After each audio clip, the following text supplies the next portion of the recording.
என் பேர் மணிகண்டன். நான் நாகர்கோவில் சட்டமன்றத்துக்கு உட்பட்டு இருக்கிறேன். இன்னைக்கு சட்டமன்ற தேர்தல் நடக்க போகிறது. இதுக்கு முன்னாடி ஆட்சி பண்ணவங்களும் சரி, இப்போ ஆட்சி பண்ணிட்டு இருக்கவங்களும் சரி, ஐயா மு.க.ஸ்டாலின் அவர்கள் தலைமையில நடக்கக்கூடிய ஆட்சி வந்து மிகப்பெரிய ஒரு மக்கள் நல திட்டத்தின் அடிப்படையில நல்ல முறையில செயல்பட்டுட்டு இருக்காங்க. இங்க நாகர்கோவில் சட்டமன்றத்தை பொறுத்த அளவுல இதுக்கு முன்னாடி பிஜேபி சார்பாக எம்.ஆர். காந்தி அவர்கள் இருந்தாங்க. பெருசா சொல்றதுக்கெல்லாம் ஒண்ணும் இல்ல. மக்கள் நல திட்டங்கள் எதுவுமே கொண்டு வரல. மக்களுக்கு அடிப்படையான தேவைகளும் எதுவும் பூர்த்தி பண்ணல.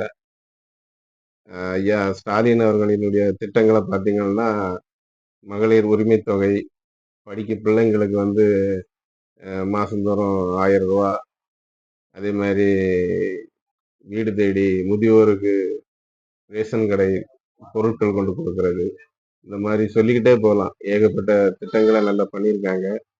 அதுலேயும் நாகர்கோயிலுக்கு மாநகராட்சியில் வந்து நிறைய திட்டங்கள் நிறைய பண்ணியிருக்காங்க.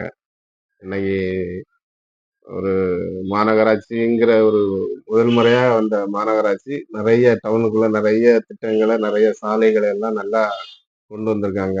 கலெக்டர் ஆஃபீஸில் ரவுண்டானா போக்குவரத்து இடைஞ்சல் இல்லாமல் நல்லா பண்ணியிருக்காங்க.